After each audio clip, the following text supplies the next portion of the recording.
24 décembre, on fait quoi?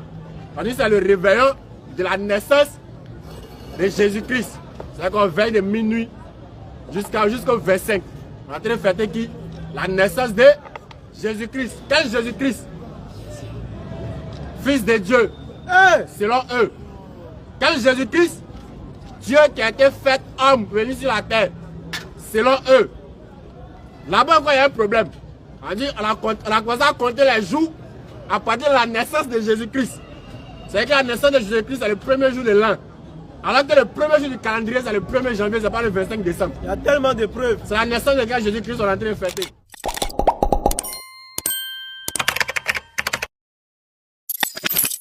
Ce qui est essentiel pour la vie de l'homme, ce qui est primordial pour la vie de l'homme ici-bas et dans l'au-delà. Quelles que soient nos activités, quelles que soient les actions que nous menons, quel que soit ce que nous faisons, quel que soit ce que nous recherchons, la finalité de tout ça, c'est la tombe. Et après la tombe, il y aura le jugement. Et après le jugement, il y aura la récompense. Celui qui aura fait du bien, celui qui aura marché sur la voie d'Allah subhanahu wa ta'ala, il aura le paradis. Et celui qui va délaisser la voie des prophètes, qui va délaisser la voie d'Allah, lui aussi, il sera récompensé en fonction de ses actions. Si ce n'est pas le paradis, c'est que c'est l'enfer. Pour pouvoir, comme on le dit, nous sommes ici pour un examen. Pour pouvoir avoir un bon résultat, pour pouvoir avoir une bonne finalité, il faudrait que nous puissions bien œuvrer ici d'abord, afin de pouvoir espérer avoir un bon résultat dans l'au-delà. C'est comme quelqu'un qui est parti à l'examen. En fonction de ce que lui-même il a écrit, quelque part il peut espérer quelque chose. Il y a quelqu'un, lorsque lui quitte à l'examen, il espère avoir un bon résultat parce que chez lui, il sait qu'il a travaillé, il est œuvré. Mais il y a quelqu'un aussi, quand lui quitte à l'examen, lorsque lui quitte à l'examen, il y a quelqu'un aussi, lorsque lui quitte à l'examen, quelque part il est déçu. Quelque part il est désespéré. Parce qu'il sait aussi, soit il n'a rien écrit de bon sur sa feuille, ou bien lui-même, il n'est pas sûr de ce qu'il a écrit sur sa feuille. Donc lui comme ça, quelque part lui il espère un mauvais résultat. Donc en fonction de ce que tu fais, c'est en fonction de ça que tu espères. Tu ne peux pas être sur la terre, et puis tu ne vas rien œuvrer. Tu ne vas rien faire, et puis tu espères obtenir le paradis. C'est comme quelqu'un qui n'a pas travaillé. Il n'a rien fait. Il n'a pas demandé l'argent à quelqu'un aussi. Il est couché à la maison, et il espère avoir une récompense. L'argent ne peut pas quitter dans le plafond pour tomber. C'est deux cas. Soit toi-même tu es allé travailler pour avoir, ou bien quelqu'un est venu te donner. En tout cas, tu as mené une action, mais une action s'est passée pour que tu puisses obtenir un résultat. Donc quelqu'un qui n'a rien fait sur cette terre, il n'a pas adoré Allah, il a vécu comme il voulait. Tout le mal qu'Allah a ordonné, Allah a interdit, il a tout fait. Et lui là, il est là et puis il s'en fout. Bon, comment une telle personne peut espérer avoir quelque chose dans l'au-delà?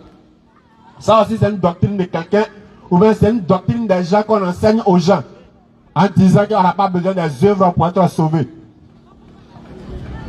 Même étant sur la terre, même en prison, pour obtenir quelques privilèges, ça dépend de ta conduite.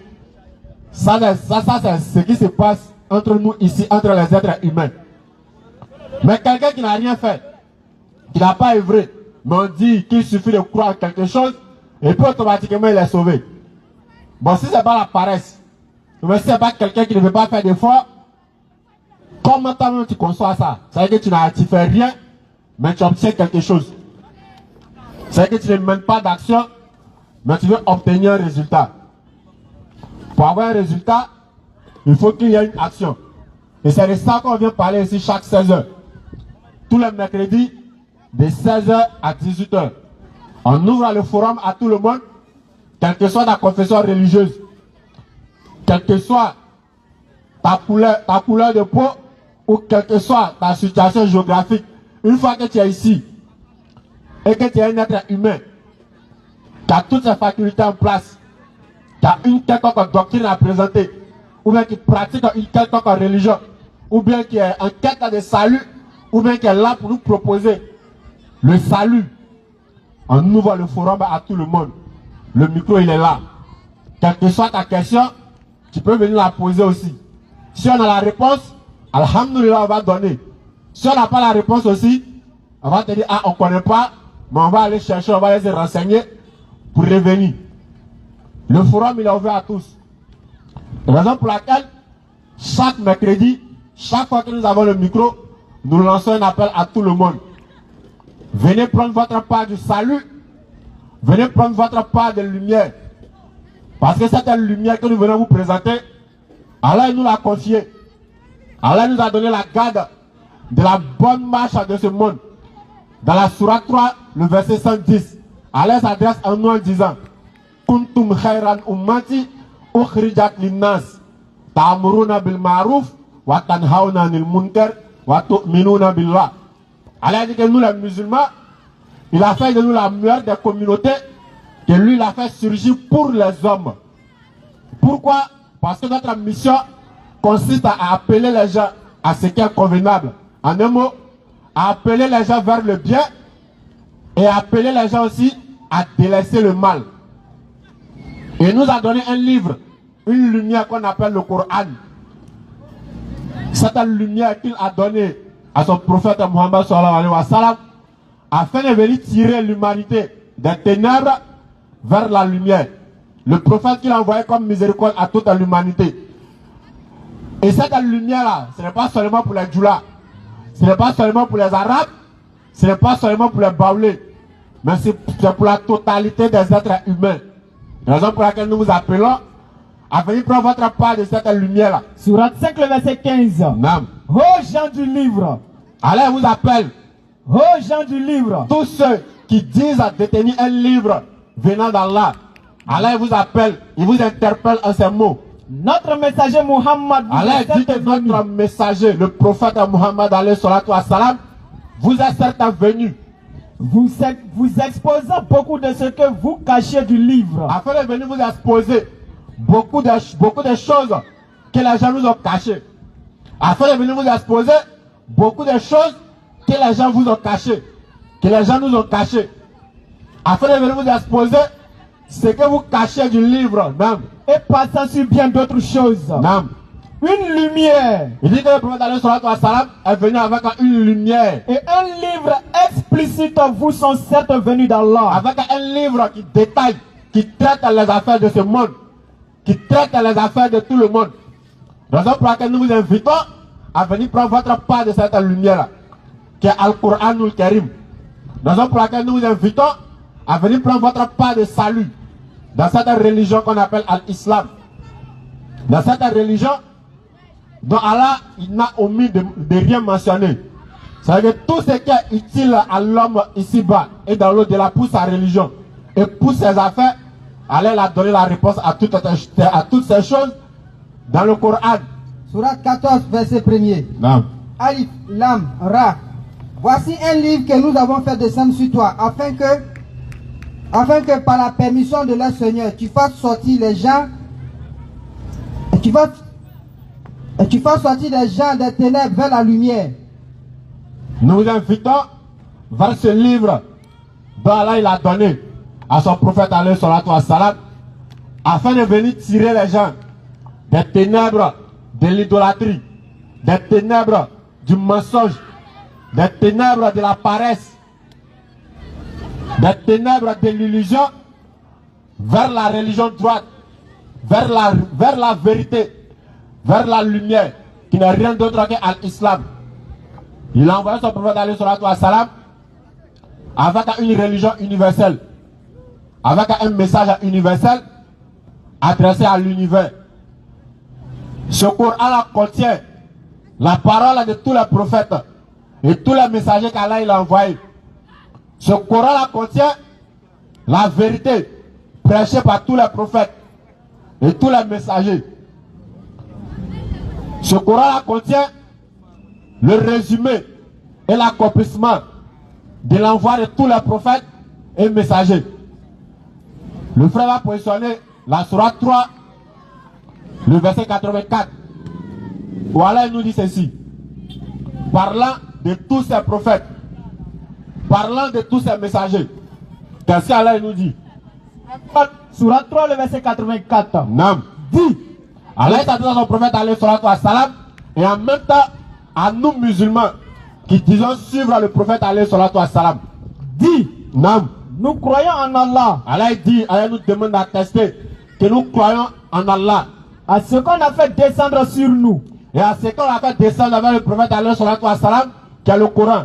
À ce qu'on a fait descendre sur Abraham. Et à ce au message qu'il a fait descendre vers Abraham. Non. Ismaël. Sur Ismaël. Isaac. Sur Isaac. Jacob. Jacob. Et les tribus. Et aux 12 tribus d'Israël. Et à ce qui a été apporté à Moïse. Non. À Jésus. Et à ce qui a été apporté à Jésus également, nous croyons que le prophète Isa alayhi salatu wa salam est venu avec un message, est venu avec un livre venant d'Allah. Non. Et aux prophètes. Et nous croyons aussi que le prophète Muhammad alayhi salatu wa salam est le dernier messager envoyé par Allah. Et nous croyons aussi au livre avec lequel il est venu vers nous, qui n'est rien d'autre que le Coran. Non.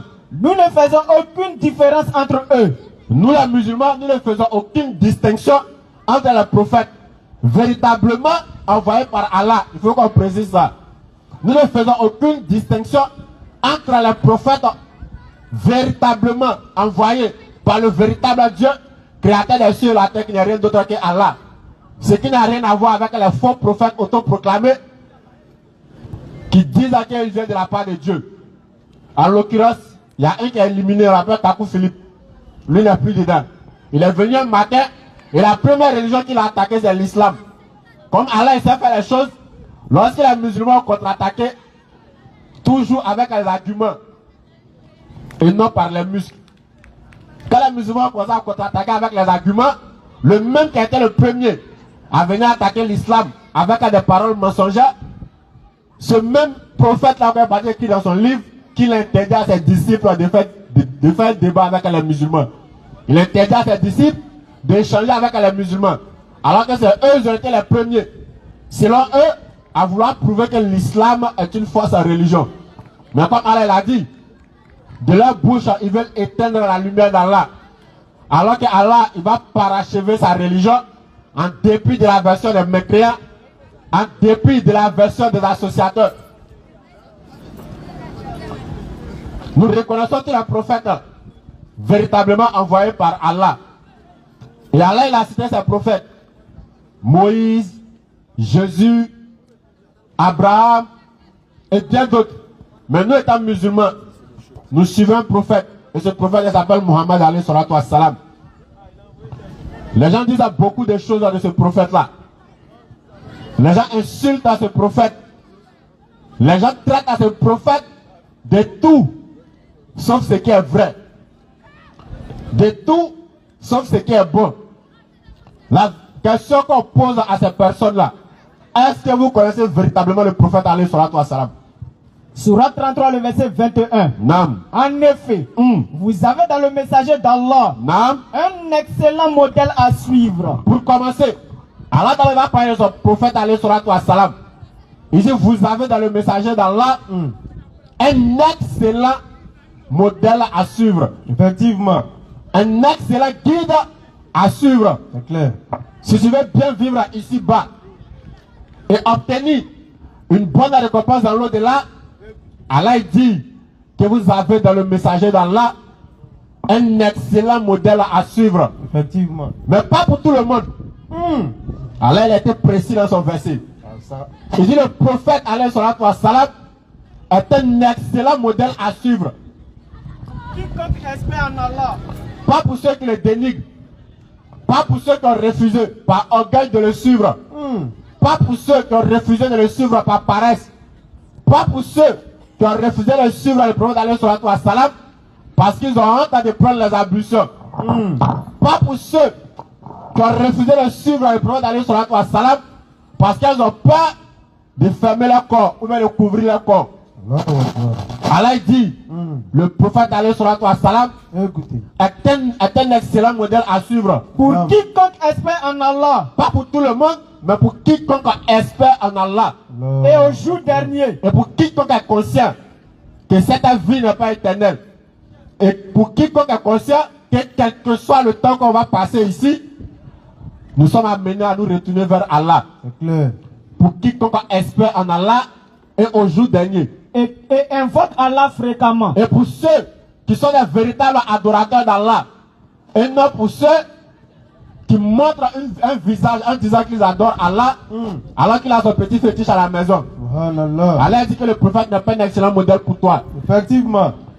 Pour ceux qui adorent Allah fréquemment, en tout lieu et en toutes circonstances, ça veut dire que quel que soit où lui il est, ses amis doivent savoir que lui là il est fier d'être musulman.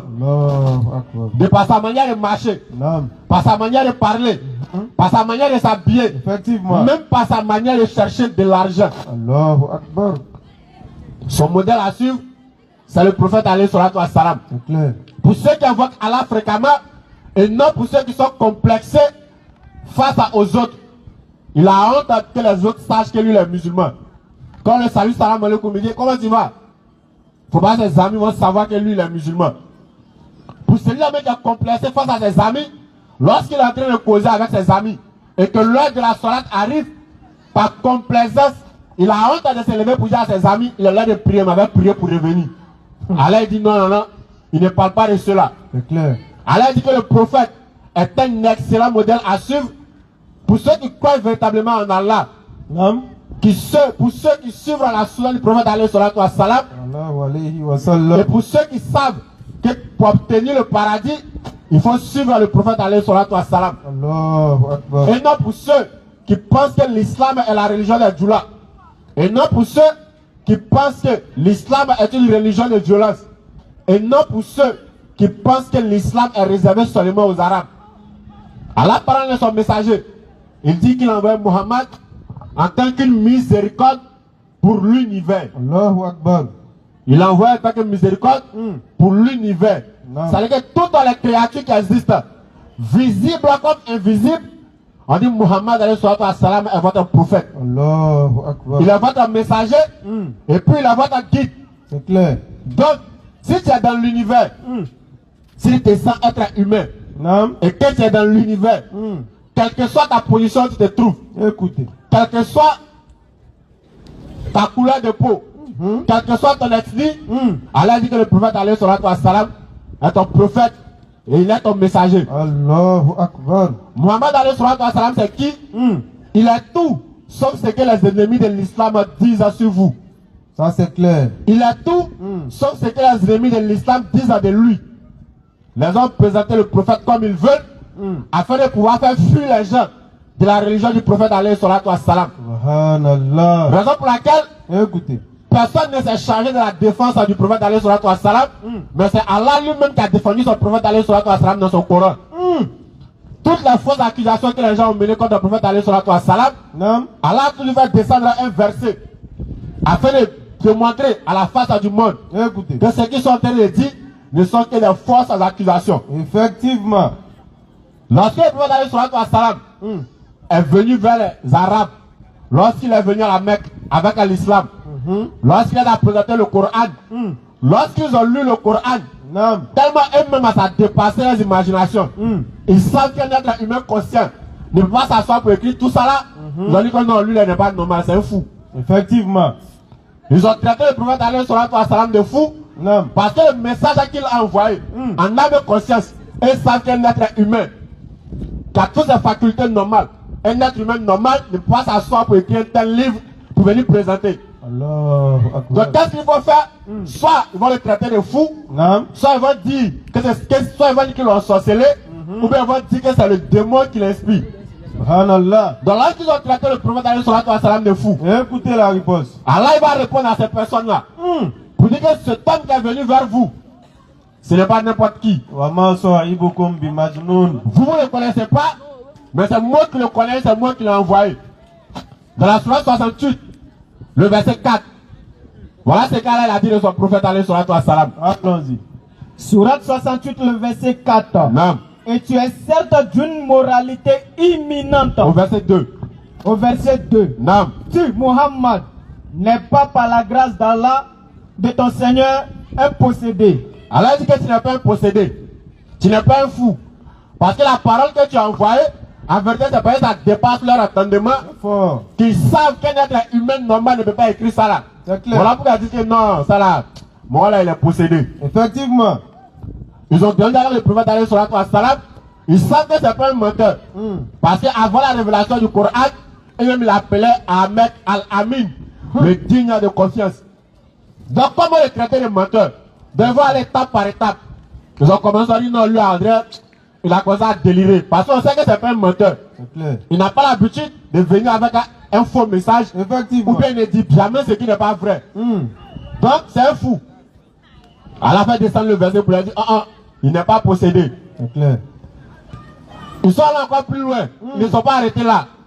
Après avoir lu le Coran, ils ne savent pas ce qu'ils vont dire. Parce que ça dépasse leur entendement. C'est vrai. Ils disent non, ça là, c'est le gars, c'est lui-même, il a inventé. Subhanallah. Peut-être qu'il s'est assis et puis il a écrit ce qui sied à son âme dans un livre pour pouvoir assouvir ses passions. Ou bien pour pouvoir assouvir ses désirs. Ils ont dit. Alors on va s'adresser à eux. Alors il va descendre se défendre encore son prophète d'aller sur la salam. Dans la sourate 53, le verset 2 et suite. Allah dit Wama yantiku anil hawa in huwa illa wahyun yuha. Et il ne prononce rien sous l'effet de la passion. Allah dit que c'est lui à qui est en train de dire qu'il a écrit le Coran venant de lui-même, ou bien il a écrit le Coran par passion, ou bien il a écrit ce qu'il pense, ou bien ce qu'il désire dans le Coran. Allah dit que celui-là même il ne parle jamais de lui-même.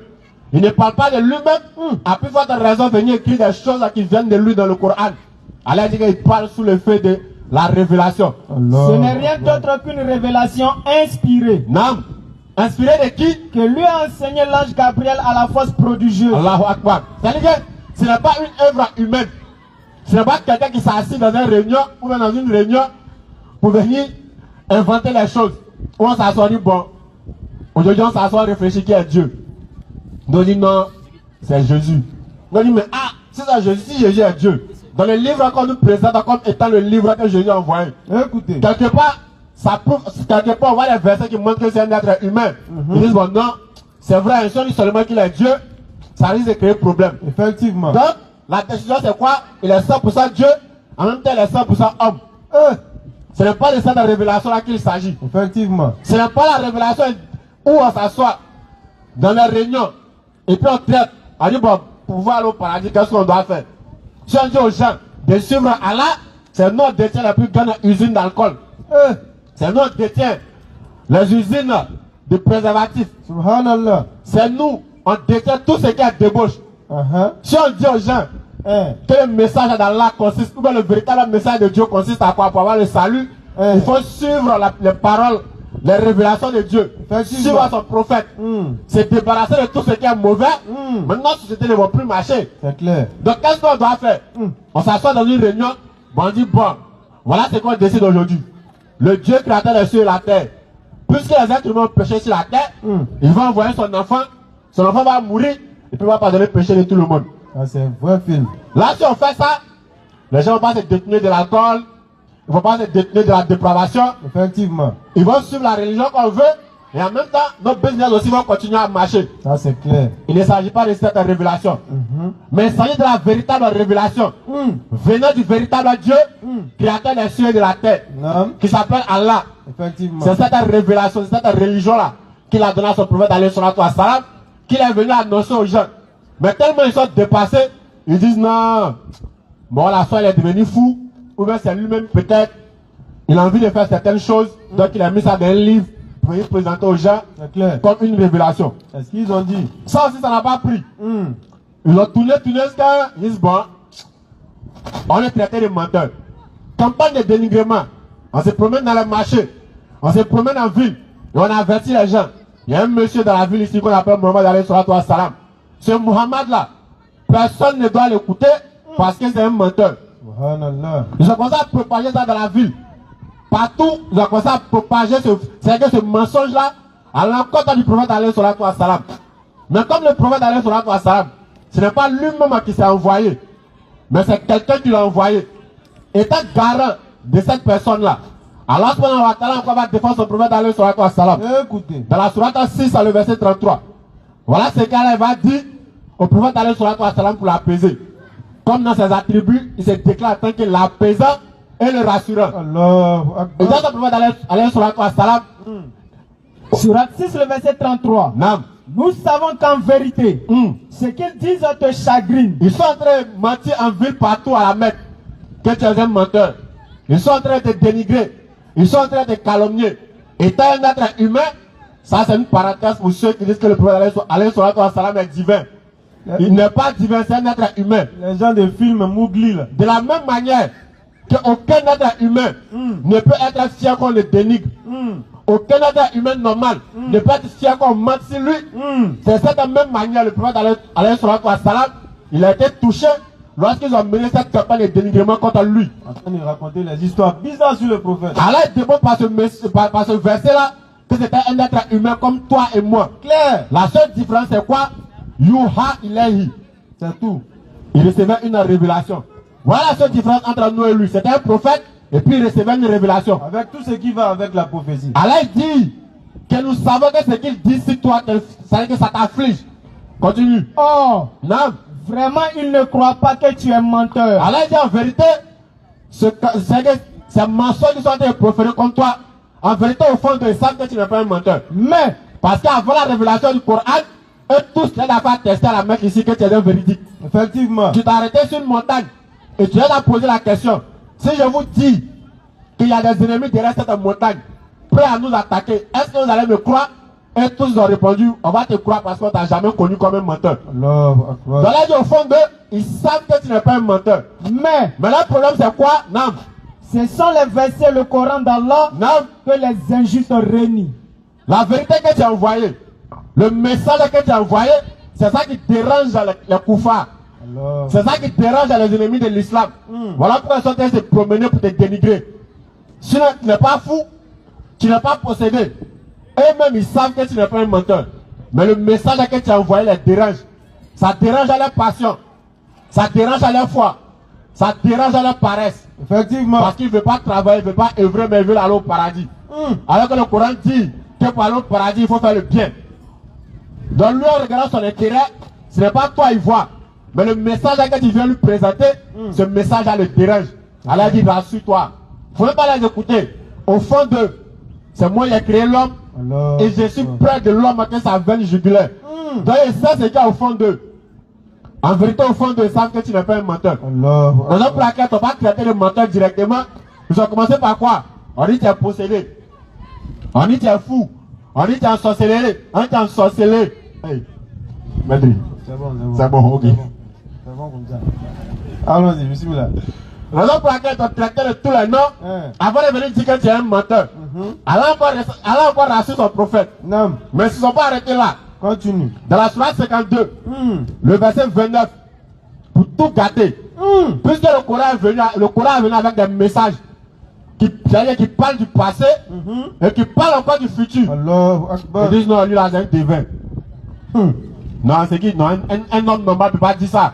C'est que soit il y a un esprit à côté de lui, Non. donc c'est un devin. Alors on va les répondre. Allah va parler à son prophète sallallahu alayhi wa sallam. Et qu'est-ce qu'Allah va dire? Rappelle donc, Non. et par la grâce de ton Seigneur, Non.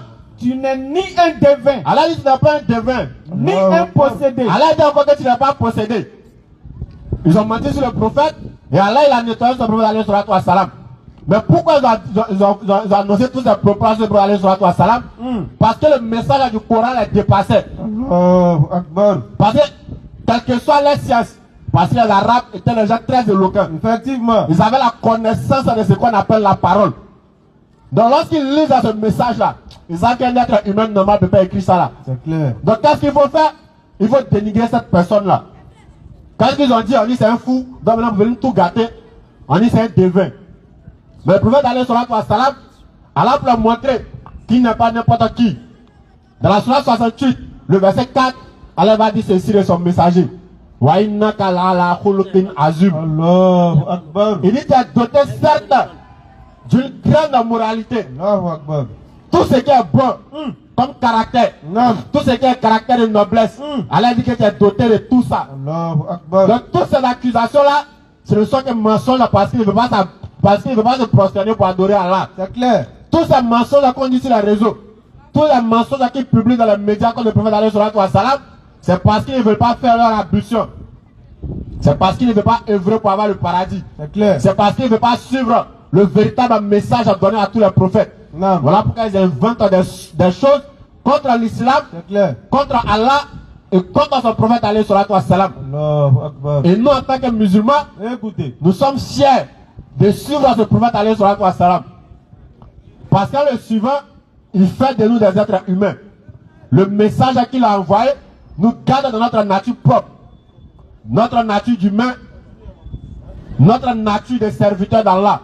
Parce que quiconque se détourne du message du prophète alayhi salatu wa salam, il se guide tout droit vers la perdition. Sourate 9, verset 128. Non. 7. Un messager pris parmi vous est venu à vous, auquel pèse l'outre des difficultés que vous subissez, qui est plein de solitude pour vous, Non. qui est compatissant et miséricordieux envers les croyants. Allahu Akbar. Parlant du prophète alayhi salatu wa salam, on dit nous avons dans le messager d'Allah un excellent modèle à suivre. Et on dit que ce messager d'Allah, Écoutez. il était miséricordieux. Alors qu'on va dire dans la sourate 3, le verset 159, Fabima rahmati minallahi linta lahum. Allahu Akbar. Walau kunta fazon ghaliz al-qalbi lanfadu min hawlik. Allah dit que c'est quelque miséricorde de la part d'Allah, que toi Muhammad tu étais doux envers eux. Si tu étais dur, au cœur rude, les gens allaient s'enfuir de ton entourage. On dit Muhammad était doux. On dit c'est notre modèle à suivre. Mais là la question qu'on va poser à tous ces musulmans complexés, Écoutez. qui ont honte d'affirmer leur islamité, qui ont honte de pratiquer la religion, De vous on parle. est-ce que le prophète alayhi salatu wa salam était complexé vis-à-vis de sa religion? Quand on parle de la religion, est-ce que le prophète alayhi salatu wa salam était complexé? Est-ce que le prophète a pratiqué un culte, ou bien a pratiqué des choses, ou bien il allait s'inviter à des fêtes, à des païens, en disant qu'on est dans la cohabitation pacifique? Est-ce que vous êtes plus pacifique que le prophète alayhi salatu wa salam? Allah dit que le prophète était miséricordieux. Mais est-ce que, au nom de cette miséricorde-là, Écoutez. il partait prendre part aux fêtes, aux cultes, ou bien aux actions qui sont interdites en islam? Question réflexion. Parce qu'on est dans la période de la de cohabitation pacifique là. Effectivement. On est dans la période. Non, au nom de l'amour du prochain, au nom de la cohabitation pacifique, Subhanallah. tu as envie de mettre Djoufa. Faut mettre ton Djoufa. Tranquillement quoi. Tu as envie de boire l'alcool. Va boire ton alcool. On t'est caché. Mais comment tu peux te cacher derrière le prophète alayhi salatu wa salam pour dire le prophète est notre excellent modèle à suivre? Le prophète même était pacifique. Il a vécu les gens en paix à Médine. Et ce qu'il a vécu à Médine, tu as entendu qu'il a participé à une de leurs fêtes. Question réflexion. Inscrivez-vous déjà pour les questions. Hein. Le musulman ne fait rien qu'il ne connaît pas la base. Non. Il ne fait rien dont il ne connaît pas l'histoire. Il ne fait rien dont il ne connaît pas la source. C'est clair. Le musulman ne fait pas 31 décembre. Le musulman ne fait pas 24 décembre. Il a dit, hein. Le musulman ne fait pas 1er janvier. Effectivement. Sur ce, assalamu alaikum wa rahmatullahi wa barakatuh. Tu as mis le pied dans le plat et puis tu sors. A'udhu bi kalimatillahi tammati min sharri ma khalaq. Bismillahi allazi la yadurru ma ismihi shay'un fil ardi wa la fis samai wa huwa as-sami'ul alim. Subhanaka la ilma lana illa ma 'allamtana innaka antal alimul hakim. Rabbi zidna ilma ya karim. Amen. Rabbi shrah li sadri wa yassir li amri wahlul 'uqdatan min lisani yafqahu qawli. Amen. Assalamu alaikum wa rahmatullahi wa barakatuh. Wa alaikum salam Aux wa musulmans rahmatullahi wa et aux barakatuh. musulmanes. Et bonsoir à ceux qui ne sont pas musulmans, qui se reconnaissent dans cette salutation. Je pense que mon jeune frère a bien remis le pied dans le plat. Non. Il a imposé, il a implanté aussi le décor. Non. Et on remercie Allah subhanahu wa ta'ala. Et sachant, chers frères et sœurs, que la reconnaissance en Allah est une obligation pour le musulman, mais en plus de ça, c'est une très grande adoration. Et en plus d'être une adoration, c'est encore une cause de multiplication des grâces d'Allah dans notre vie. Non. Regardez comment l'islam est doux. Allahu Akbar. Allah te fait des bienfaits. Tu es reconnaissant pour les bienfaits qu'Allah te fait. Allah te dit qu'il multiplie encore ces bienfaits-là. Allahu Akbar. Et le fait d'être reconnaissant vis-à-vis d'Allah, Non. c'est aussi une adoration. Non. C'est pourquoi il dira dans la sourate 14 au verset 7, comme on a l'habitude de le répéter, La in shakartum la azidannakum. Non.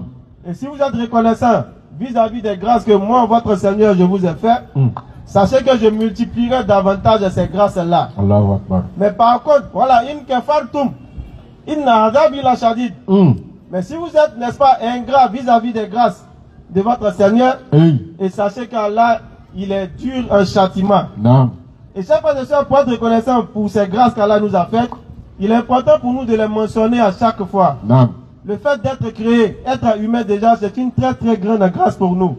Pour ceux qui négligent cette grâce-là, le fait d'être un être humain, sachez qu'Allah, il a plusieurs créatures. Et Allah, il pourrait nous mettre dans certaines autres créatures, comme les animaux, les bestiaux et même les végétaux. Allah pourrait nous mettre là-bas. Mais il a fait de nous des êtres humains, ceux-là même qui sont des descendants d'Adam. Et celui-là même, Adam, qu'Allah il a dit, bani Adam. Nous avons cette honoré, nous avons donné le harama à lui et ainsi qu'à sa descendance. Celui-là même dont Allah il a demandé à qui peuplait les cieux de se prosterner devant lui, un signe de respect et un signe d'adoration pour Allah. Nous sommes descendants de cet être-là, chers frères et sœurs. Et en plus de cela, Allah nous a fait une autre grâce. Parce que si vous m'entendez aujourd'hui, si vous entendez les paroles que je suis en train de dire, c'est qu'Allah vous a donné l'oreille, lui.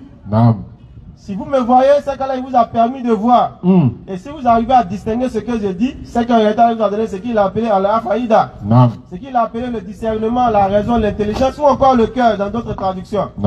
C'est ce qui te permet de discerner et de transformer les propos que tu entends, de sorte à ce qu'ils puissent agir sur ton cœur, ainsi que sur tes membres, ainsi que sur tes actions. Donc soyons reconnaissants, chers frères et sœurs, vis-à-vis d'Allah, car la reconnaissance est une vertu de croyant. Être reconnaissant te permet d'augmenter les grâces de ton Seigneur dans ta vie. Et ceux dont Allah il a parlé qui sont reconnaissants dans le Coran, vous me caler la sourate 17 au verset 3, la sourate 16 au verset 120 121, ainsi que la sourate 34, sourate Saba, verset 13.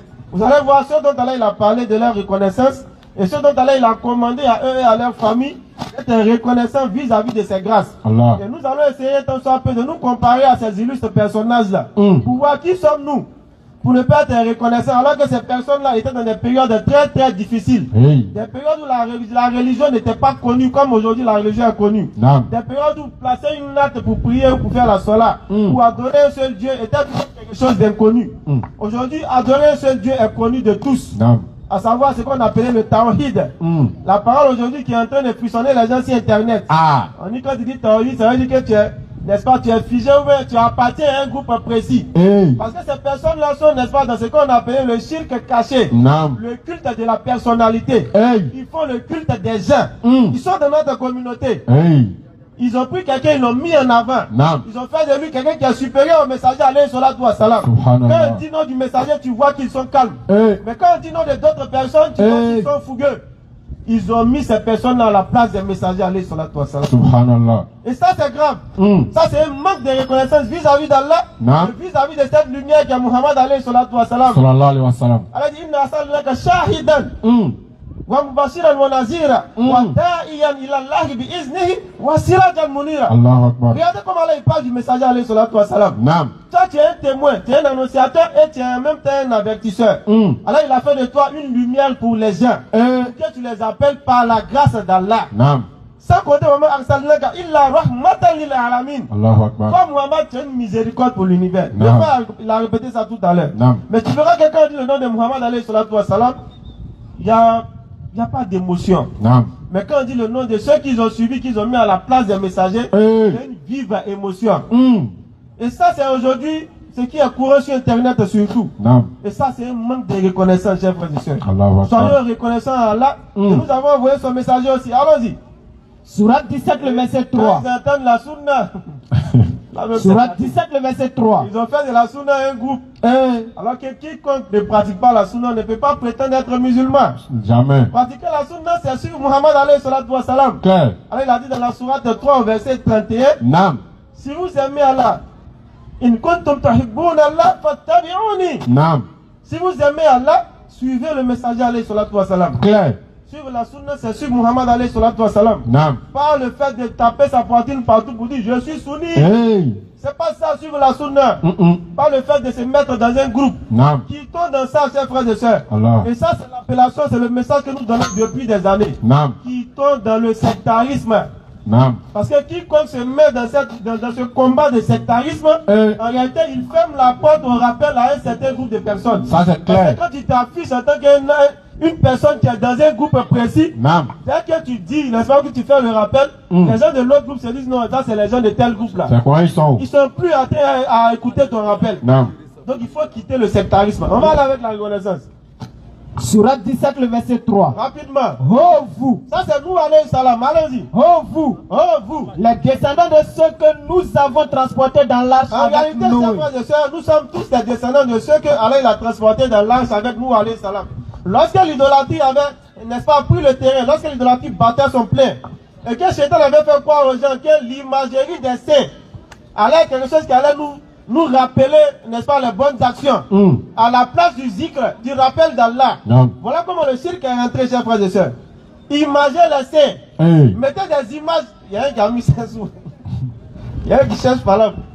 Il y a même en lecture coranique qui vient mettre l'image de son chèque ou en bas. Il t'a fait quoi? Provocation. Quand on parle, on dit on parle. Naam. Donc vraiment, c'est ce qui m'a inspiré un peu ce rappel là. C'est tout à l'heure, il dit vraiment, les gens cherchent par là. Donc l'imagerie, chers frères et sœurs, c'est ce que Shaitan a inspiré aux gens, au peuple de nous, alayhi salam. Voir l'image d'un saint n'est pas ce qui va te rappeler Allah. Lorsqu'Allah il parle à Moussa, alayhi salam, dans la sourate de Torah, sourate 20, verset 14, il dit Innani ana Allahu, la ilaha illa ana, fa'abuduni, wa akimi salata li zikri. Voilà ce qui te permet de te rappeler d'Allah. As-salat. La salat. Prends tes ablutions et puis aller te mettre sur ton tapis, sur ta natte, ou même sur ton, n'est-ce pas, ta peau de mouton. C'est cela que tu te rappelleras d'Allah. C'est pas voir l'image de ton chékou. Quitte dans ça. Sois dedans. C'est pas mettre photo de chaîne de ton chékou sur ton cou. C'est pas ça qui a te rappeler d'Allah. Pas te protéger même. Chaîne t'as mis sur ton cou là peut rien créer. Rien. Ça peut pas être une baraka pour toi. On te dit ça en quelle langue? Tu es dans le mouchirkiya. Claire. Tu es dans le cirque sans le savoir. On leur dit, on leur fait le rappel, mais c'est comme rien. Mettre des photos de chèques sur voile, ça apporte quoi comme bienfait à l'homme? Subhanallah. Il faut que la communauté se réveille, chers frères et sœurs. Quand on en parle, ça nous fait mal. Parce qu'on se demande, mais l'intelligence qu'Allah nous a donnée, Al-Afaïda, qu'Allah t'a donné là, là, la communauté, pourquoi tu sois reconnaissant vis-à-vis de lui là? Tu as mis ça où? Et puis les gens vont jouer à toi comme ça, comme ballon de ping-pong. On te shoot ici quand on est content, on te shoot là-bas quand on est fâché. Ça dit, on prend photo de chèque où on met sur voile. Et puis toi tu peux venir faire soir là avec. Pourquoi? Faut plus, il va te donner voile. Donc il faut que les gens se réveillent. Réveillez-vous. Ils ont trop joué avec vous. Celui qui te le dit n'est pas ton ennemi, au contraire. Celui qui te le dit en réalité, c'est celui-là même qui t'aime. Parce que Claire. ceux qui s'aiment, c'est ceux qui s'encouragent dans la, n'est-ce pas, dans la bienfaisance et dans la piété. Voilà, ne vous entraînez pas dans le péché et dans la transgression, chers frères et sœurs. Donc on va aller avec la reconnaissance. Donc nous, alayhi salam, voilà comment Shaitan, il a apporté l'idolâtrie, les images. Prends l'image de ton ascendant, c'est-à-dire que de ton ancêtre qui était pieux là. Il faut mettre ça quelque part. Quand tu vois net, il te rappelle que, lui là, il faisait du bien. Un peu image là, c'est devenu statue. Un peu de rappeler de bien là. Les djinns sont rentrés dedans, c'est devenu quelque chose où on vient rendre le culte. Donc méfiez-vous de tout ce qui est imagerie. Quand on dépose quelque part, on dit non, ça nous rappelle quelque chose. Méfiez-vous. Shaitan l'a fait une première fois et Shaitan ne change pas sa sunna. Jamais. La même manière qu'il a égaré vos prédécesseurs, c'est de la même manière qu'il va égarer vos successeurs ainsi que vous-même. Claire. Et il est en train de reprendre les mêmes choses. Tu prends photo de ton chef ou tu te mets devant, tu prends photo. Il y a quel baraka dedans? Et toi tu viens coller ça en bas de ma photo. Provocation. Moi ma vidéo de lecture coranique. Toi tu viens mettre ça en bas. Ça c'est pas provocation clair. Alors que moi je me parlais avant. Bon, alors ça. Donc tu viens, tu mets ça là. Tu cherches quoi? Et si tu lui demandes, il va dire non, il y a la baraka dans la photo. Ça c'est pas cirque. C'est pas cirque, c'est quoi? Vrai cirque. Quel baraka de photo? Papier. Qui a mis dedans? Si l'on verser les baraka de qui? Baraka d'Allah ou baraka de Shaitan? Question, réflexion. Il faut qu'on se réveille, il faut qu'on réfléchisse. Et je cite encore le verset Wallahu akhrajakum min butuni ummahatikum la ta'lamuna shay'a. Ça c'est l'un des versets que j'aime beaucoup dans le Coran. Quand Allah il vous a fait sortir du ventre de vos mères là, vous ne connaissiez rien. Waja'ala lakum sam'a wal absara wal af'ida. Vous en donnez ces trois choses essentielles à l'être humain. Le fait de voir La vue te permet de distinguer les choses. Naam. Le fait d'entendre et le fait de pouvoir transformer ce que tu vois, ce que tu entends, de sorte à ce que ça puisse agir sur ton cœur ainsi que sur tes membres. Naam. Tu as ces trois éléments, Allah t'a donné une très grande grâce. Allahu Akbar. L'homme ne doit pas pouvoir te garder. Le Coran, il est là. Inna nahnu nazzalna zikra wa inna lahu lahafizun. Naam. C'est pour nous, Allah il a envoyé ça, c'est pas pour quelqu'un d'autre. Allah il a envoyé, il a préservé pour que nous puissions, n'est-ce pas, en prendre de la graine à chaque fois. Naam. Pour que X ou Y ne viennent pas nous tromper. Mais on est là, on laisse le connaître, puis on se laisse tromper par les gens. La paresse. Le mouchir qui est en train de rentrer encore. Naam. Il y a longtemps même ça a commencé, c'est pas maintenant, mais on est dedans. Donc les descendants, n'est-ce pas, ceux qu'Allah a transportés dans l'arche, pour les préserver, n'est-ce pas, de cet acte que Satan avait insufflé à ce peuple-là, de cet acte d'idolâtrie, il s'agit de nous tous ces saints, ici étant présents. Allons-y. Celui-ci était vraiment un serviteur fort reconnaissant. Effectivement, nous, alayhi salam, était un serviteur fort reconnaissant. Il a appelé son peuple matin comme le soir. Mais lorsqu'il les a appelés, il faisait la sourde oreille. Allah leur a montré le grand cataclysme, il a eu le déluge qui a eu lieu. Et Allah il a sauvé ceux qui devaient sauver, ceux qui ont cru en lui et ceux qui ont écouté le rappel. Ceux qui ont écouté le prédicateur d'Allah. Ceux qui les appelaient vers les bonnes actions et non ceux qui venaient leur demander, n'est-ce pas, un quelconque bien matériel éphémère. On continue avec le second verset de la reconnaissance. Surat 16, verset 120. Rapidement. Abraham. Ici, il s'agit de l'ami intime d'Allah. Abraham était un guide parfait. Celui dont Allah dit qu'il était une communauté à lui seul. Abraham était un guide parfait. Il était soumis à Allah, voué exclusivement à lui et il n'était point du nombre des associateurs. On continue le verset. Il était reconnaissant pour ses bienfaits. Ibrahim alayhi salam, nous connaissons toute son histoire. La même chose comme nous alayhi salam, l'idolâtrie était dans son peuple. Dès qu'il était très adolescent, et lorsque les savants nous situent l'âge d'Ibrahim alayhi salam, nous disent que la tranche d'âge était dans les 14, 15, 16 ans par là. Très adolescent, lorsque son peuple était en train d'adorer des idoles, il aurait pu dire qu'il va suivre la tendance, comme nous aujourd'hui on refuse de réfléchir et de faire des efforts. Il aurait pu suivre ce que les gens font, la majorité comme on le dit. Mais Ibrahim alayhi salam, il a réfléchi, il a discerné. Et Allah, il aide ceux qui réfléchissent et ceux qui discernent. Il les guide, il ajoute guidance à leur guider. Voilà comment Ibrahim alayhi salam, il a confronté son peuple. Et Allah, il a fait de lui, n'est-ce pas, un guide pour l'univers. Allah, il a fait de lui un exemple pour toutes les générations à venir. Mais Ibrahim alayhi salam était quelqu'un de très reconnaissant. Et dans l'une de ses doigts que j'aime beaucoup, lorsqu'il finit de construire la Kaaba, regardez ce qu'Ibrahim alayhi salam il fait. Pour ceux qui, n'est-ce pas, sont pris par l'infatuation, ceux qui pensent que la guidée parfaite leur appartient parce qu'ils appartiennent à un groupe qui s'est fait nommer tel nom. Et pour eux, comme moi, ici dans le groupe ça là, c'est qui est ici sauvé. Regardez Ibrahim alayhi salam. Allah dit wa iz yarfa'u Ibrahimul qawa'ida min al-bayt wa Ismaïl. Il finit d'élever les assises de la maison, la Kaaba. Et regardez ce qu'il dit. C'est Allah qui lui dit de faire, de construire Kaaba. Il finit de faire avec son fils Ismaïl. Et puis il demande encore à Allah, Rabbana taqabbal minna innaka anta samiul alim. C'est Allah qui lui a dit de faire. Mais il finit de faire, puis il demande à Allah de faire quoi? Accepte cela de ma part ou de notre part. Toi qui entends et qui sais tout. Et la seconde doigt est très importante. Waja'alna muslimayni lak. Nous on dit on est musulmans, on va au paradis. Ibrahim alayhi salam, est-ce que nous on était musulmans que lui? Ibrahim demande à Allah de faire de lui un soumis à sa volonté. Vous dites que lui n'est à l'abri de l'égarement, chers frères et sœurs. Dans le sens de la reconnaissance, je vous raconte l'épreuve d'un frère. S'il y a des questions, vous envoyez, on va aller directement. Il y a un frère qu'on a rencontré une fois comme ça. Ce frère-là, c'est le frère de Daï, qu'on appelle Diamant Tabli. Ils l'ont pris et puis ils l'ont envoyé à la mosquée. Il allait, il a fait sa sola là-bas. Moi, j'étais de passage. Et puis, on est tombé sur l'histoire. Et le frère, ça faisait 3 ans qu'il n'a pas mis le front à terre pour adorer Allah. 3 bonnes années. Lui, il dit, lui, il prie plus. Va faire de Allah la même lettre, c'est vrai. Alors, lui, il prie. Lui, il jeûne. Et puis, c'est lui, épreuve le frappe seulement. Pour celui qui est, n'est-ce pas, dans cette situation-là. Écoute bien. L'épreuve, c'est quelque chose, hein. Parce que Allah, il est tellement merveilleux. L'épreuve, wallahi. Il y a plusieurs situations. Ou plusieurs portes de sortie. Soit Allah, il t'éprouve. Et puis après, il enlève l'épreuve sur toi. Soit Allah, il te fait mourir avec cette épreuve-là. Mais ça ne veut pas dire que tu es un maudit. Ça ne veut pas dire qu'Allah, il veut t'humilier ou t'avilir. Non. Tout ce qui vient d'Allah, chers frères et sœurs, est ce qui est bon pour nous. Et ce dernier-là, il dit que lui n'adore plus Allah. Lui il prie plus parce que lui il est éprouvé.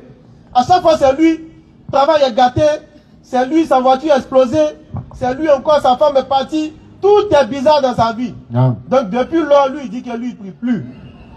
Lui il n'est plus dans l'affaire de Allah là. Il ne met plus front à terre. Donc lui il est devenu comme poulet sans propriétaire. Lui se promène comme ça. Il n'a aucune guidée, aucune guidance. Il n'a aucune direction. Il ne met pas son front à terre pour adorer son créateur. Subhanallah. Et voilà comment les frères l'ont pris, ils l'ont envoyé à la mosquée. Ils ont essayé de lui faire le rappel. Et puis bon, on est tombé sur l'histoire et puis il a commencé à raconter. Bon, bizarrement, bien avant même qu'il raconte l'histoire, lorsqu'on a pris la parole pour essayer de faire une petite motivation, on a parlé de l'épreuve. En disant que, regardez, chers frères et sœurs, l'épreuve, je le disais tantôt, si Allah il t'éprouve et que tu refuses d'adorer Allah, c'est pas ça qui fait que l'épreuve là va quitter sur toi. Ça ne peut pas régler ton problème. Ça ne peut pas régler. Alors que c'est Allah qui t'a éprouvé. Et le seul capable de t'enlever de cette épreuve là, c'est bien Allah qui t'a éprouvé. Parce que l'épreuve c'est pour t'élever, c'est un examen. Mais toi tu dis non, l'examen est trop dur, donc moi je jette ma feuille. Tu veux perdre sur la liste des admis? Non. C'est pas possible. Alors que si tu passes l'épreuve avec bravoure, avec résilience, avec patience, c'est clair que tu réussiras l'épreuve. Tu t'en remets à Allah. C'est quand Allah aura décidé que ça arrive, c'est ce qui va arriver. Soit Allah il va avoir pitié de toi, il va t'enlever l'épreuve. Soit c'est une épreuve, n'est-ce pas, d'enfantement. Il va faire, tu vas avoir enfant. Ou bien même il va décider même que tu ne dois même pas avoir enfant. Subhanallah. Mais en réalité, écoutez, s'il le fait, c'est que c'est ce qui est un bien pour toi. C'est que peut-être que tu allais avoir un enfant ou des enfants. Et ces enfants allaient être cause, n'est-ce pas, d'avilissement, d'humiliation pour toi, Fidounia. Des enfants comme Pharaon. Des enfants même qui allaient t'envoyer peut-être même dans le Akira en enfer. Parce qu'ils allaient être cause pour t'envoyer dans toutes les resocrois, dans toutes les voies de Garima. Donc ce cas-là, il fait, c'est ce qui est bon pour toi, mon frère, ma soeur. Et ce dernier-là, il avait arrêté de prier. Il dit qu'il ne prie plus, lui n'adore plus Allah. Ils sont allés, ils l'ont tiré, ils l'ont envoyé à la mosquée. Il doit revenir encore musulman parce que lui, à la limite même, il a régné à Allah. Et par la grâce d'Allah, il est redevenu musulman, encore en vie. Mais imaginez ceux qui prennent ce genre de décisions et puis ils meurent dans ça. Donc lui, il va aller dire quoi à Allah? Tu m'as éprouvé, donc il dit, il ne prie plus. Bon, est-ce que le fait d'arrêter de prier là, c'est ce qui a fait que l'épreuve est quittée sur toi? Est-ce que le fait d'arrêter de prier a fait que tu as eu ton boulot ou bien ton mariage que tu cherches? Non. Réflexion, analyse. Remets tout à Allah, on le dit toujours. Remets ce qu'Allah t'a envoyé à celui qui te l'a envoyé. Celui qui a envoyé la balle, ramène-lui la balle. C'est lui qui va savoir comment il va amortir ça pour toi. C'est tout à fait simple.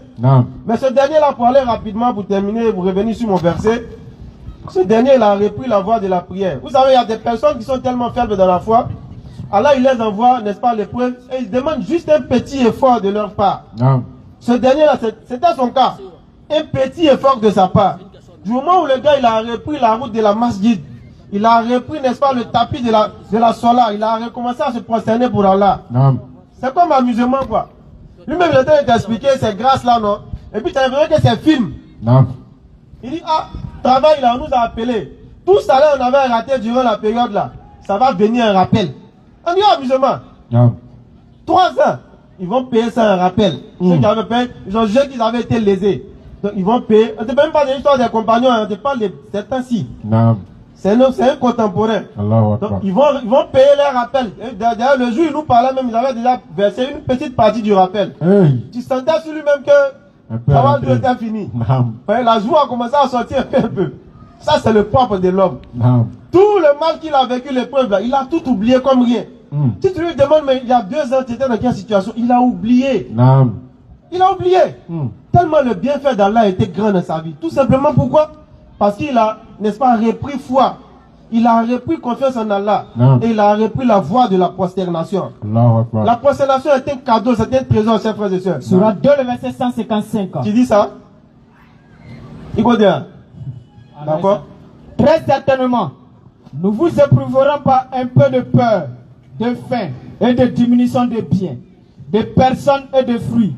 Et fais la bonne annonce aux endurants qui disent, quand un malheur les atteint, certes, nous sommes à Allah et c'est à lui que nous retournerons. Ceux-là reçoivent des bénédictions de leur Seigneur, ainsi que la miséricorde. Et ceux-là sont les bien guidés. L'attitude face à l'épreuve, soit 2 versets 155 et suite, lorsque l'épreuve te frappe, Voilà ce que tu dois faire. T'en remettre à Allah parce que c'est Allah qui t'a envoyé l'épreuve. Naam. Ramener l'épreuve à Allah avec la formule qui est connue. Inna lillahi wa inna ilayhi rajiun. Naam. Ça ne veut pas dire c'est pour que quelqu'un est décédé chez toi. Ben, Ah. généralement quand on entend Inna lillahi wa inna ilayhi rajiun, on dit Il est mort. Naam. Personne n'est décédé. Mm. C'est une formule. Allah il a dit Allazina iza asabatuhum musibatun. Naam. Lorsqu'un malheur t'atteint, un malheur quelconque, Naam. tout ce que tu peux considérer comme malheur lorsque ça t'atteint, la formule Inna lillahi wa inna ilayhi rajiun, ainsi que le comportement qui va avec cette formule-là, c'est là que tu dois appliquer. Non. C'est pas forcément en cas de décès. Donc désormais, enlevons ça dans notre jargon. Naam. C'est pas ce décès seulement. On peut le dire pour tout malheur. Naam. Allah il a dit à la fin, Ulaika alayhim salawatun min rabbihim wa rahma. Naam. Tu vas recevoir, n'est-ce pas, les bénédictions de ton Seigneur ainsi que sa miséricorde. Celui qui reçoit la bénédiction d'Allah, est-ce que lui peut être malheureux encore fi dunya? Jamais. C'est pas possible. La miséricorde d'Allah suffit pour tout. Non. Ça suffit pas que ça signifie pas pardon que tu vas obtenir toutes les richesses de ce bas monde. Non. En réalité, la richesse n'est pas gage de réussite ou gage d'amour d'Allah. Parce que beaucoup de riches sont dans l'égarement et beaucoup de riches seront conduits en enfer par leur richesse. Naam. Parce que regardez bien la richesse. Chaque centime que tu as eu et chaque centime que tu auras dépensé, Non. tu seras interrogé sur tout cela. Ah. C'est pourquoi on dit souvent le jugement des riches dure plus que le jugement des pauvres ou d'autres personnes. Naam. Parce que lui, chaque centime qu'il a eu là, comment tu as eu ça? Attention, l'auto. Hey. Lui, il allait couper un ticket quelque part et puis il a eu l'argent. Ça venait à lui. C'est ça, il a pris pour aller construire. Ah. Alors il dit, comment tu as eu là? Ah, il y a T'as vu le un tiers comment? numéro là-bas, c'est sorti. Tu as misé un numéro, d'accord. Alors qu'Allah il a dit, Rijisur minam ali shaitan. Naam. En parlant des jeux de hasard, il dit c'est une abomination, c'est une saleté, c'est l'œuvre de shaitan. Clair. Et il a dit encore, Alam ahada ilaykum ya bani adama alla ta'budu shaitan innahu lakum aduwwun mubin. Naam. Et dans l'autre verset, il a dit fatakizu aduha. Hey. C'est un ennemi pour vous, prenez-le aussi comme ennemi. Naam. Toi tu allais faire l'œuvre de celui qu'on a appelé ton ennemi. Ah. Chaque centime que tu as eu dans l'auto, Hey. c'est de toi que je parle. Naam. Faut pas me regarder, tu as ri. Imagine qu'il y a eu Chaque centime que tu as eu dans ton loto là, Naam. tu serais interrogé sur ça. Imagine qu'il y a eu 2 millions. Ah mon frère. 5 francs, 5 francs. Et toi qui as essayé de faire le blanchiment spirituel, Hey. il y a eu, il m'a donné 200 000 à la mosquée. Naam. C'est de toi je parle. Ah. Inna Allah tayyibu la yakbalu illa tayyiba. Naam. Allah il est pur. Et il n'accepte que ce qui est pur. Ah. Et ça on va être catégorique là-dessus. Prends ça la Parce tête que souvent on dit non, non, bon, comme tu savais pas, qui sait pas que le jeu de hasard n'est pas bon. Tout le monde sait que ça va bon. Non, Oussaz, il a joué mais il savait pas. Hein. Comment? Non, bon, maintenant il sait. En ce moment, il a d'ailleurs amassé au moins combien de millions? Comment il sait pas? Tu ne peux pas te foutre d'Allah, frère, soeur. Toi qui allais te coucher en bas des garçons pour avoir l'argent, Hey. on a appelé ça busy. Subhanallah. Allah, il va t'interroger sur comment tu as eu ton argent. Ma soeur, c'est de toi il parle. Hein. Allahu Akbar. C'est toi, faut pas me regarder, tu as ri. Hey. Toi qui allais sortir une femme des gens, Hey. pour avoir l'argent aussi, tu es dedans, garçon. Gigolo. On a appelé ça gigolo. Hey. Toi aussi, tu serais interrogé sur la provenance de tes biens. Subhanallah. Toi qui es en société et puis tu es un grand détourneur de deniers, Volé. surtout de deniers publics. Naam. L'argent des gens, quand tu as fini à prendre et puis mettre par derrière, par devant ta poche, 5 francs, 5 tu francs. serais interrogé sur chaque centime que tu as obtenu. Naam. On ne parle même pas encore de comment tu as dépensé. Ah. Chaque centime que tu as obtenu, mon frère, ma soeur, tu serais. Quand on dit centime là même, allons-y, si chaque 1 franc même, Ah. tu serais interrogé sur comment tu as obtenu et comment tu as dépensé. Ah. Avec ça, est-ce que l'homme doit aller se mettre encore dans l'illicite? Je ne Subhanallah. parle même pas du broutage. Ça, lui, ici, c'est gâté. Le champagnat. Broutage, Hey. brouteur. Hey. Chaque centime que tu t'es assis sur le clavier pour obtenir, en te faisant passer pour femme, Hey. ou en te faisant passer pour garçon. Allahu Faut Akbar. l'avoir en train de parler, voir des femmes dans le téléphone. Les bandits, ces gestes-là. Chaque centime que tu as obtenu, Naam. faut pas dire, c'est de toi qui parle. Hein. Hey. Comment tu as eu? Alors il va t'interroger dessus. Allahu Akbar. Et tu as pris pour aller payer boisson, réserver salon là-bas. Hey. Ou bien résidence. Hey. Comment tu as dépensé? Ça aussi, ça a sorti des Problème sur problème. Alors, ces frères et sœurs ne doivent pas jouer avec notre au-delà. Allah.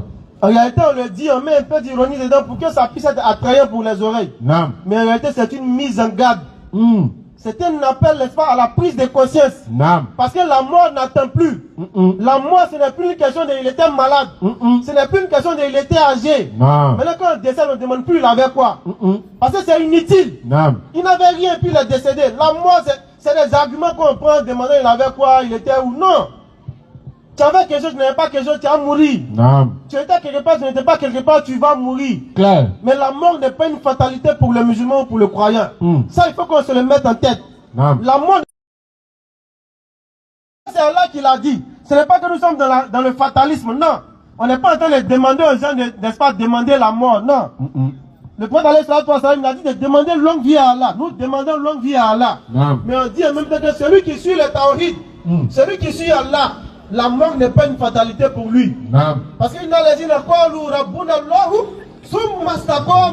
dit, ceux qui ont dit notre Seigneur est Allah, avec tout ce qui va avec. Il n'a pas dit mon Seigneur est Allah et puis il est dans autre chose. Où il a son grand dollar derrière, où il a son fétiche à la maison, où il a son chef devant qui il va se prosterner. Il n'a pas dit ça. Il a dit, il est resté constant sur cette parole-là. Allah dit de ceux-là, c'est ceux-là dont les anges vont descendre sur eux au moment de leur mort. Regardez comment la mort du croyant est doux. L'ange descend sur toi. Tel est nouveau-né, un bébé, à qui ils sont en train de faire une piqûre.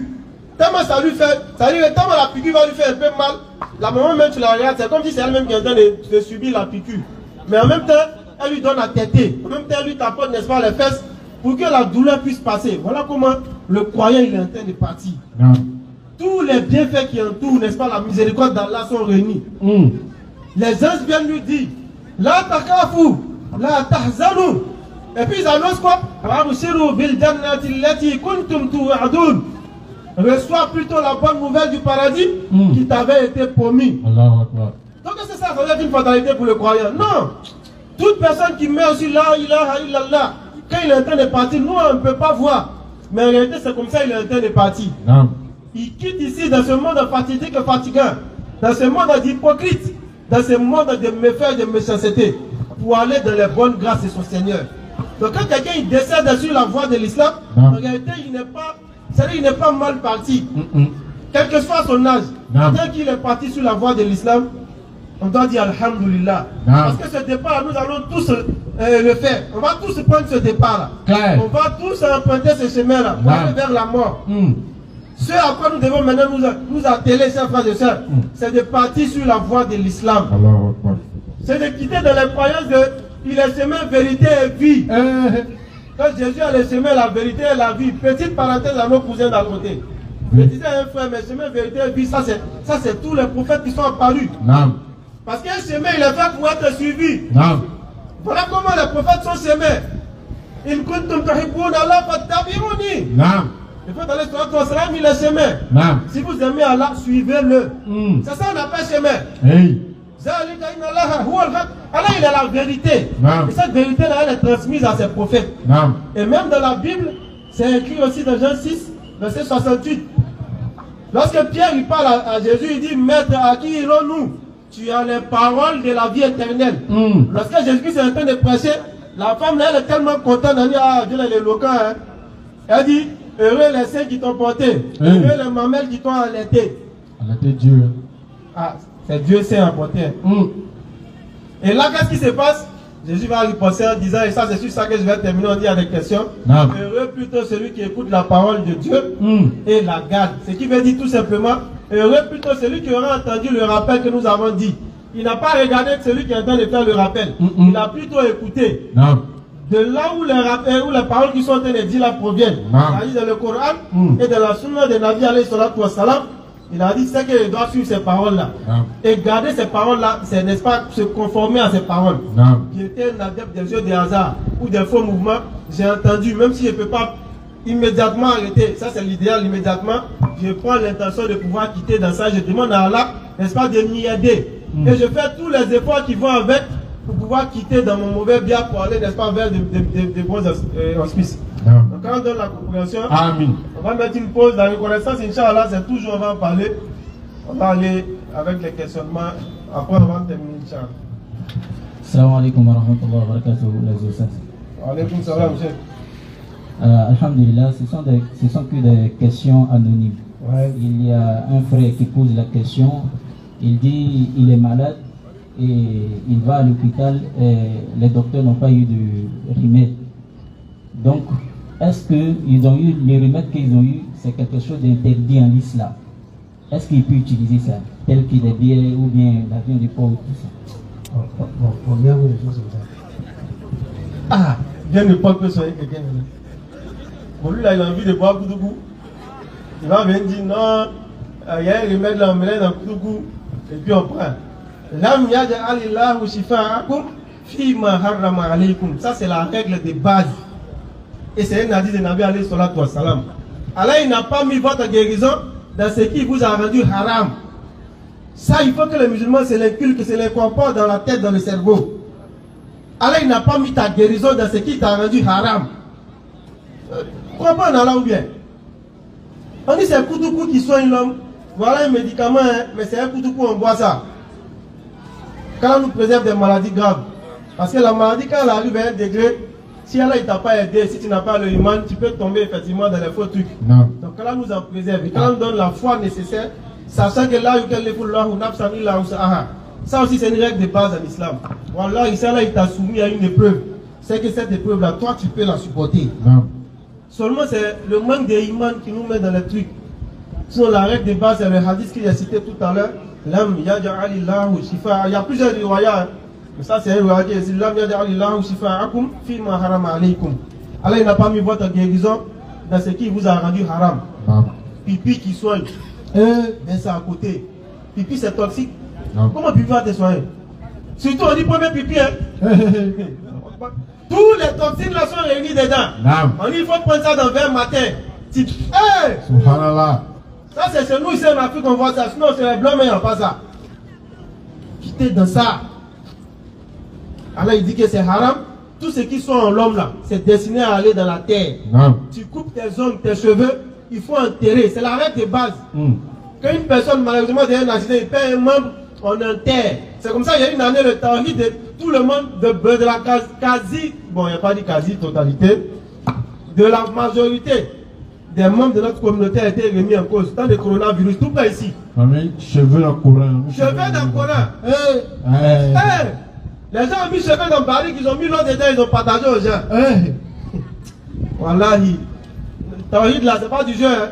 Laissez les gens parler de Tawhid. Si ça vous plaît pas, là, quittez Internet. Mais ne faites pas parler de ça. Parce que si vous avez le Tawhid, alhamdoulilah, laissez, ils vont enseigner Tawhid aux gens. Hein. Les gens n'ont pas Tawhid, hein, les gars. Ah. Ils n'ont pas. Ils ne connaissent pas et puis ils ne pratiquent pas. Donc laissez les gens faire rappel de Tawhid pour enseigner Tawhid aux gens. Non. Mais si tu penses que tu sais, c'est bien pour toi. Mais les cheveux d'un Coran, on dit ça soigne. Les gens ont pris ici, ils ont mis dans des barriques, d'autres ont mis dans le pouvoir. Il y a même, il y a vu là, on nous a envoyé son audio dans le groupe, je le regarde beaucoup. Il dit, voilà, Oustaz, voilà, c'est la vérité. Moi, mais il a ouvert mon Coran. Il a vu cheveux là. Mais une fois que tu lis le Coran, cheveux, c'est même pas Coran. Voilà comment nous on l'a dit dans le temps. Je me souviens bien, on a fait le rappel. On dit, prenez n'importe quel livre que vous avez l'habitude de lire, ouvrez. Si vous n'avez pas trouvé cheveux dedans, dites que nous on est les mécréants. Les gens ont ouvert le livre, ils ont trouvé cheveux, tout nous a appelé pour dire, ah vraiment, on a ouvert un livre, c'est même pas un livre de religion, il y a cheveux dedans. Les cheveux là, vous savez pas que ça tombe. Ça encore c'est une miséricorde d'Allah. Les cheveux ça s'arrache. Ça tombe à chaque fois. D'après les daïs, il n'y a pas d'usine. Mes cheveux là on produit seulement. Allah il fait pousser seulement. Ça tombe à chaque fois, ça s'arrache, ça se casse. Donc quand tu lis un livre, c'est normal que ça tombe dedans. Donc voilà comment ça tombe dans les livres. Et les gens ont pris. Beaucoup sont devenus, n'est-ce pas? S'ils ne le savaient pas peut-être, sinon beaucoup ont fait le mouchrikia. Ils ont bu l'eau des cheveux. So, normalement, cheveux ça s'arrache, là, il faut aller enterrer. La place de tout ce qui quitte sur l'homme là, c'est dans le trou en mer. L'homme même, quand l'homme quitte son corps là, il sera où? Dans le trou. Nous tout ça, c'est dans le trou en partie. Mais pour les croyants, ça sera, n'est-ce pas, la première station du paradis, chers frères et sœurs. En face de nous, des croyants, c'est véritable. Donc voilà la règle de base sur le soin. Koutougou ne peut pas te soigner. Allah t'a rendu ça haram. Bandit, Allah t'a rendu ça haram. Pipi de 6 h du matin.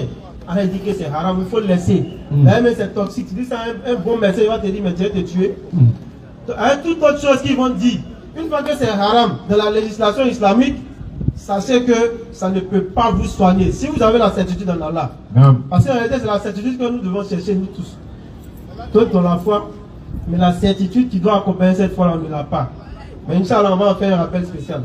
Tu as ajouté quelque chose? Non, juste que le gars continue à chercher, il va tomber ici, c'est qu'il y a Allah là, Inch'Allah. Inch'Allah, quand là, lui accorde la guérison. Maintenant, si médicalement parlant, ils n'ont pas trouvé de solution, il y a aussi la roquia de Shari, la roquia légiférée. Il faut vraiment regarder dans ce sens-là. Ils ne parlent pas d'aller chez les charlatans qui vont ouvrir le Coran. Aujourd'hui, ils sont beaucoup sur Internet. Hein. Beaucoup de charlatans sur Internet. C'est sur Internet dans les bons clients. Ils vont sur Internet. Consultation en ligne. Notre temps là. C'est un temps. Hein. Consultation en ligne. Il faut voir il y a fait un sikara. Le sikara, tu dois voir signe là même là. C'est quelqu'un qui a pas dans aussi. C'est quelqu'un qui. Il y a un gars qui a fait ça 2 jours sur Internet. C'est des paroles. Il a fait publication sur le sikara. C'est des paroles. Donc, c'est là, moi, ils sont passés. Comment t'as dit que je ne fais pas un sikara pour les gens? Fais-toi un sikara. Chacun pareil ça là. Petit doigt là, tu ne peux pas résister? 2 à 4 seulement. À 2 h du matin. Bismillah. Kalam dans la bonne compréhension. On va appeler le frère Kamara. Il y a beaucoup de questions anonymes, mais on va mettre le frère Kamara. Allons rapidement. Il y a 51. Salam alaikum wa rahmatullahi wa barakatuh. Salam wa rahmatullahi wa barakatuh. Ma première question est la suivante. Je veux savoir en islam, quelle est la différence entre les messagers et les prophètes? D'accord. D'abord, la première chose qu'on doit retenir dedans, c'est que tous les messagers sont des prophètes, mais tous les prophètes ne sont pas des messagers. Tous les messagers sont à la base d'abord des prophètes, mais tous les prophètes ne sont pas des messagers. C'est clair. Maintenant, les messagers aussi ont certains critères. À savoir, il y a d'autres qui sont venus avec des livres et autres. Le champ de mission, tout ça aussi, ça en fait partie. Le prophète, par exemple, lui peut être uniquement pour sa maison, pour sa famille. Tu vois, non? Lui, son message, là, son travail, là, c'est enseigner ses enfants, ces choses. Alors que quand il y a un messager, quand lui vient, c'est encore un peu plus vaste. Les messagers, ceux qui sont uniquement messagers, ou bien ceux qui sont uniquement prophètes, par exemple, eux ne viennent pas avec, par exemple, des livres. Mais les messagers, la plupart sont venus avec des livres. Donc, si vous savez ajouter un peu de choses. Donc, il faut introduire la notion de livre, de kitab, comme on le dit. Généralement, les messagers, c'est ceux qui ont apporté des kitabs, comme il a dit, des législations. Et les prophètes sont généralement des revivificateurs. Lui, il y a un message qui est passé, il vient faire revivre le message. Il vient dire, il y a tel message qui est donné, Tawhid par exemple, fais ci, fais ça. Il vient faire revivre le message en question. Voilà, donc si on veut résumer, c'est un peu ça. Merci, ça c'est bien noté. Ma deuxième question est la suivante. Et bien, savoir en tant que musulman, est-ce que c'est normal d'aller chez un caramon? La consultation, comme on le dit. On consulte en islam, il a dit une fois au jardin, il a dit il faut les voir en train de crier, les mécréants là. Il la voit aujourd'hui. Mais on consulte qui? Et dans quel cadre? Question. Il faut consulter Allah. On a donné ici Kara tout à l'heure. Non. Allah t'a donné une doigt. Quand tu as quelque chose à faire, il faut le consulter. Non. On a dit Surat 40, verset 60. Allah dit Odooni, astajib lakum. Non. Il faut m'appeler, moi, et te répondre. Qui peut dire ça à quelqu'un ici? Avec certitude, appelle-moi pour n'importe quel besoin. Donc consulte Allah, mon frère, ma soeur. Consulte Allah.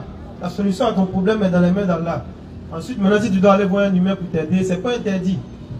Mais il faut, il n'y a pas l'entraide matérielle. Hein. On dit l'argent, l'argent. On dit que ça peut être interprété. C'est pas tu as besoin d'argent, par exemple, tu as consulté Allah, tu as demandé à Allah. Ensuite, tu peux aller voir un frère, n'est-ce pas, demander un prêt, c'est pas interdit. Mais la consultation, elle est carrément interdite en islam. Parce que quand on dit consultation, il ne faut pas se blaguer, on sait ce qui se passe. C'est soit les man qui est là, comme je les appelle, les Tourawuchi là, ceux qui écrivent là. La Tourkela, comme on le dit. On a croisé elle dans l'une de nos tournées. Il dit non, non, Ouzal, moi je vous suis, il vient nous flatter d'abord, il y a un résumé. Il vient nous flatter d'abord, on a limé sur ça en long et en large. Premier rappel dans cette ville-là, il n'y a pas ignorer la ville pour ne pas l'exposer. On a décortiqué leur histoire là. On a Gumba tout même. Parler comme Anoussia. Donc lui, ça l'a touché. Il nous suit depuis des lustres. Donc il est venu nous voir à notre résidence où on était. La résidence c'est la mosquée, là c'est notre résidence. Il vient nous voir là-bas, il dit ah, lui, son latrou, son tourabou là, lui il fait pas comme pour les gens. Lui il trace comme ça, prends ses doigts là. Il a fini à tracer. Si tu dois faire un voyage, il vient le voir. S'il doit avoir accident, s'il doit avoir les trucs. Lui il va, oui. Peut-être lui-même il ne sait pas, il meurt quand. Prenez la sourate de Safat. Vous prenez la partie là, les 10 premiers versets là. Alors il a parlé de ça là-bas. Safat, sourate 37 je crois. Les charlatines qui se superposent pour aller écouter les nouvelles là-bas. Quand ils entendent une vérité, ils viennent donner aux charlatans, ils mélangent avec 1000 mensonges. Et puis ils prennent pour tromper les faibles d'esprit. Dans les sourates de Safat, il était clair. Celui qui va consulter est devin. Et c'est les devins qu'il s'agit. Aujourd'hui, le mot marabout a été galvaudé. Ils ont sorti ça de son contexte. Aujourd'hui, c'est devenu des prétextes pour les charlatans. C'est un charlatan, c'est un féticheur, on l'appelle marabout. Alors que ce n'est pas un marabout. À la base de marabout, c'est celui qui a la connaissance du Coran et de la Sunna et qui donne des solutions en fonction de ça. Aujourd'hui, les Manketaba se font appeler marabout. C'est des charlatans, c'est des féticheurs. Sourate 37, le verset 6. C'est maintenant, allons-y. Nous avons décoré le ciel le plus proche d'un décor, les étoiles, afin de le protéger contre tout diable rebelle. Ils ne pourront être à l'écoute des dignitaires suprêmes, les anges. Ils se superposent pour aller écouter là-bas. Alors il dit quoi? Lis le verset rapidement. Car ils seront harcelés de tous côtés et refoulés. Il va les envoyer un mouvement qui les fait. Donc c'est ça, ils vont écouter, ils envoient ça au charlatan. Il va dire une vérité. Il va mélanger avec 1000 mensonges. Et il va prendre pour avoir les plus faibles. Donc celui qui va consulter ces devins-là, dans le hadith de Nabi alayhi salatu wa salam, s'il a cru en ce que le gars a dit, il devient mécréant. S'il n'a pas cru, pendant 40 jours, la salade n'est pas acceptée. Sauf repentance sincère de sa part. Vous voyez comment c'est grave? Tu vas consulter simplement. Tu rentres sur le gars simplement, tu t'es assis. Il a fini de parler, tu dis c'est un menteur, tu n'as pas cru. 40 jours, c'est bizarre sur toi. Sauf repentance sincère. C'est-à-dire que toi, tu es sorti, tu dis, bon, il ne croit pas en ce qu'il a dit. Et puis, 40 jours, ta prière est bizarre. Si tu as cru en ce qu'il a dit, là, tu deviens mécréant. Tu dois redevenir musulman si tu prends conscience. Donc, c'est très grave. Aujourd'hui, nos mamans sont vraiment attirés par ce genre de personnes-là. Il y en a même, c'est leurs amis intimes. Ils ne prennent aucune décision de famille, ou ils ne prennent aucune décision de leur famille sans consulter ces charlatans-là. Quand son enfant doit se marier, son enfant doit voyager, son enfant doit commencer un travail, l'enfant vit qu'à la moitié elle va appeler le gars pour dire ah, vraiment, il faut faire un nickel, mais il faut faire un flou à flair. Camoufler. Regardez quoi? Lui, il ne connaît pas sa vie. Ça me sauve cœur. Il ne sait pas comment l'être humain il est. Alors, il a rendu les choses tellement faciles pour nous. La religion est facile. Mais on est là, on va dans la difficulté. Ce qui est légiféré, on n'a pas fini de pratiquer, on rentre dans ce qui n'est pas légiféré. On va s'en sortir comment? Sinon, dire est trop facile, voilà, la religion est trop simple. On va aller rapidement. Merci, Gustave. Maintenant, ma troisième question est la suivante. Voilà, il voulait savoir, en islam, c'est à quel âge on peut faire le monde? Mais c'est pas si la en quelle langue? La zakat. À quel âge en islam? C'est comme tous les actes d'adoration. Il faut être majeur. Ce n'est pas une question d'âge. Il faut être majeur, la puberté. Voilà. Quelqu'un arrive à distinguer ce qui est bon. Les pas libres. Voilà. D'accord, ça. Maintenant, dans votre intervention tout à l'heure, vous avez parlé à faire des jeux hasard. Maintenant, il voulait savoir plus encore. Si les jeux hasard, bon, si tu joues mais tu te réponds après, est-ce que Allah peut te pardonner? Et est-ce qu'on peut prendre l'argent des jeux hasard encore pour faire des sacrifices avec ça? Mais en même temps, il sait que quand tu jouais là, tu ne savais pas que c'était pas bon. Ouais, non, pas toi. Hein. C'est la personne qui jouait. La personne qui jouait là ne savait pas que c'était pas bon. Il a dit ça tout à l'heure. Donc, vous savez, quand il jouait là, il ne savait pas que c'était pas bon. Mais après, il a su. Ça, c'est quand il a eu le jeton. Hein. Là, il a su que c'est pas bon. On veut blaguer Allah. Mais il fait, alhamdulillah, il arrive à faire ses 5 prières. Allah dit que c'est une abomination. Surat 5, le verset 90. Allons-y. Oh les croyants. Si tu es croyant, hein, c'est de toi que ça parle. Oh les croyants. Le vin, le jeu des hasards, les pierres dressées, rapidement, les flèches de divination, ne sont qu'une abomination. Le mot est trop fort. Ne sont qu'une abomination. Œuvre du diable. Il avec quelque chose qui est plus fort encore. Il dit c'est l'œuvre du diable. Œuvre du diable. Écartez-vous-en afin que vous ressuscitiez. C'est assez clair. Le musulman, lorsqu'il se considère comme étant un musulman qui aspire à être croyant, il doit s'écarter de ces trucs-là. C'est-à-dire, on vous blague même ces histoires des jeux de hasard là. Les gens cassés par rapport dernièrement, vous avez vu sur internet. Ils sont en train de jouer à vous. Le dernier compte des mots. Oui. Présent ça aux gens qui lui il a 1 milliard, il a 1 million. C'est l'argent fictif, c'est même pas vrai argent. Et aujourd'hui, tous les soi-disant influenceurs qui n'arrivent pas à s'influencer eux-mêmes, aujourd'hui quand ils finissent, mon code promo. C'est que le système derrière c'est quoi? C'est que celui qui s'envoie avec compte promo là, on lui donne un compte avec compte démo. Compte démo là, c'est de l'argent virtuel, c'est fictif, c'est dessus. Maintenant, le gars va faire un coupon, il va mettre sur Facebook. Le coupon là va gagner 1 million. En vérité, lui-même, son vrai compte, il n'a pas 1 million dessus. L'argent, ils ont été présentés là.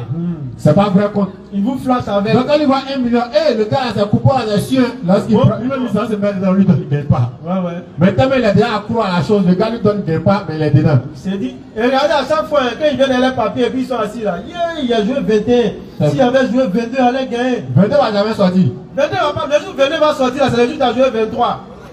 Le jour 24 va sortir, c'est le jour où tu as joué 25. Ils vont toujours faire en sorte que tu aies toujours l'espoir. Il restait un peu, un chiffre. Il y a un qui me disait un jour, il ne me connaît pas, il pensait un jour. Donc, on passait, il y a ça là, s'il avait renversé ça là ici. Tu as renversé comment? Ils font espoir pour ne pas que tu renverses. Quand demain tu as renversé là, c'est l'autre là qui a sorti. Amir, pour ajouter, en fait, Chétan est trop dangereux. Ceux qui font la remarque, regardez. Nouveau joueur de jeu hasard, nouveau brouteur, il gagne toujours l'argent. Ça c'est Chétan ça. Et quand il rentre dedans nouvellement là, pas. Tu chicotes. Donc à ce moment tu dis non, il n'y a pas l'homme. Au moins tu as déjà ancré dans la chose, c'est-à-dire que tu ne peux plus te débarrasser là.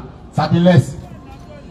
Tous ceux qui vont lui dire, ça lui, ils vont lui dire, travailler 2000 par jour. Il va dire non, ça c'est foutaise. Souvent il peut taper 2 mois et qu'il pas 2000. Mais Chétan l'a déjà mis dans l'illusion, il ne peut plus sortir. C'est clair. Donc depuis qu'il rentre dedans, voilà, non, ça réussit. Je sais c'est lui qui va construire une maison dedans. C'est au moment où il finit de tracer ses plans là, Chétan dit, oh, faut attendre. Il était déjà eu. Lui reste. Donc tout ça c'est l'illusion de Chétan.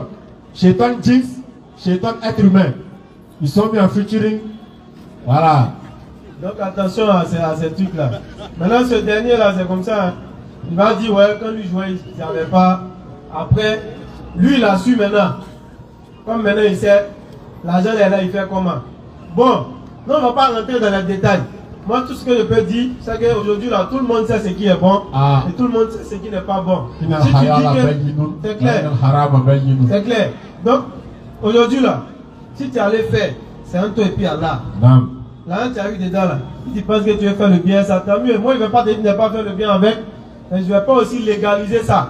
Ma bouche est trop petite pour ça. La barre porte est sortie ici. Je ne vais pas légaliser ça, là. C'est un toi et puis Allah. Assalamu alaikum wa rahmatullah.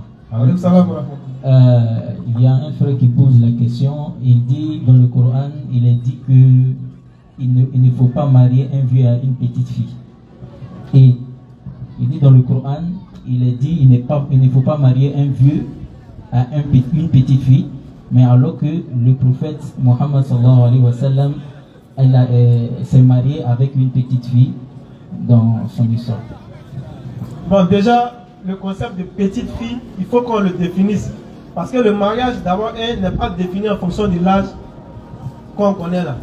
Mais le mariage, c'est la puberté. Moi, je le dis toujours, il y a une collègue l'année passée.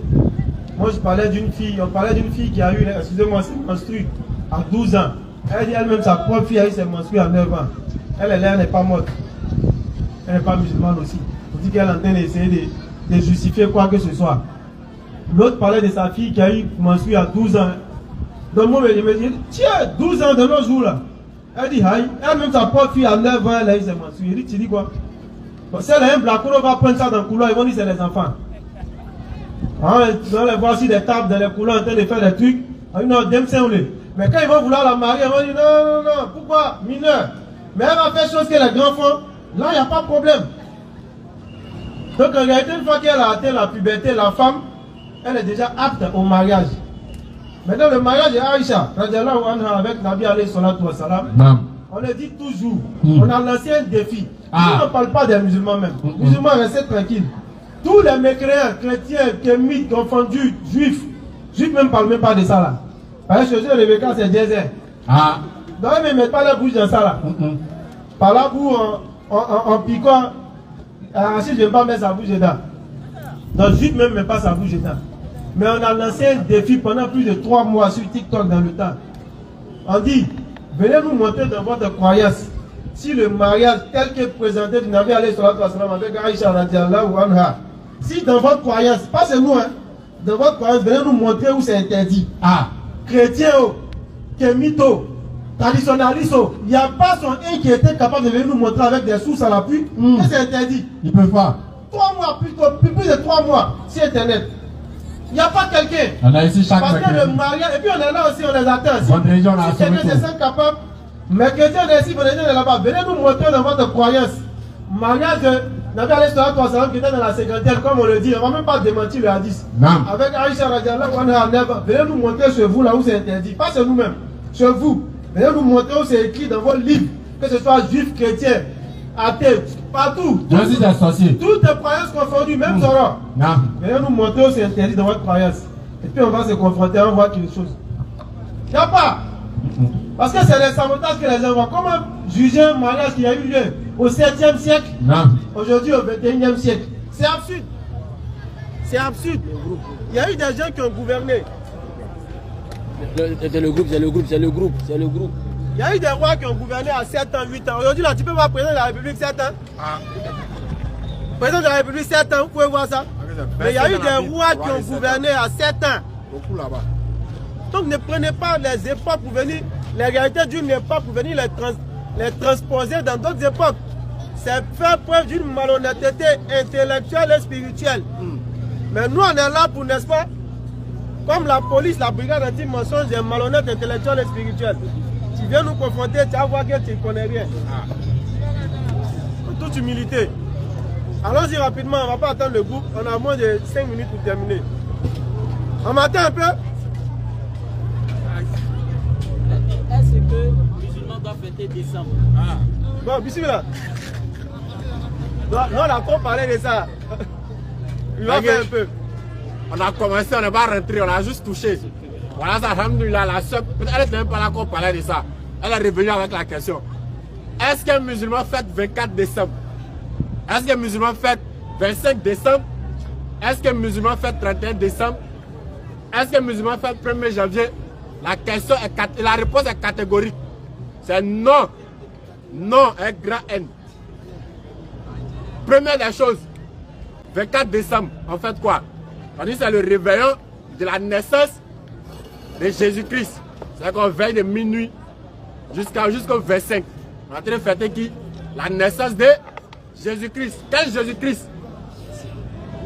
Fils de Dieu. Selon eux. Quel Jésus-Christ? Dieu qui a été fait homme, venu sur la terre. Selon eux.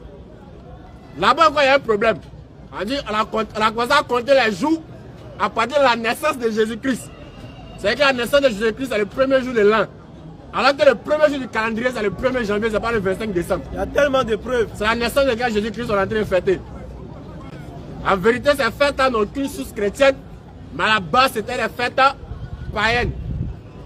En ça, crochet, 31 décembre, Saint-Sylvestre. Là-bas, mais la fête même porte nom de l'auteur. Saint-Sylvestre. Qui était Saint-Sylvestre? C'était un pape de l'église catholique. Depuis que Sylvestre est saint même. Et puis, qu'est-ce qu'il a rendu saint? Ce Sylvestre-là, ils ont été des grands acteurs pour ceux qui ont lutté pour que Jésus-Christ soit reconnu comme Dieu ou le Fils de Dieu. Ce Sylvestre-là, il est moins 31 décembre. Alhamdulillah, le micro est venu. Donc, on parlait de 24, 25, 31 et 1er janvier. On dit musulmans ne font pas tout ça là. On est dit 31 décembre. Le fait même porte le nom de l'auteur. Sylvestre. Qui était Sylvestre? Et puis il a fait quoi pour devenir saint? On dit Saint Sylvestre. Ce Saint Sylvestre là, on dit qu'il faisait partie de ceux qui ont lutté pour que la divinité de Jésus-Christ soit acceptée. Ce Saint Sylvestre là, il est moins 31 décembre, c'est lui que vous êtes en train de célébrer. Mais vous pouvez croire aux gens qui sont en train de fêter la fin de l'année. C'est dans quel texte islamique il a écrit que quand l'année finie, on va fêter. Et puis vous voyez qu'il y a certains. Bon, il n'y a pas envie de pas dire le mot imam, ça va dévaloriser le titre. Il y a certaines personnes qui s'arrêtent sur Mimba pour dire ça, hein, comme c'est fin d'année.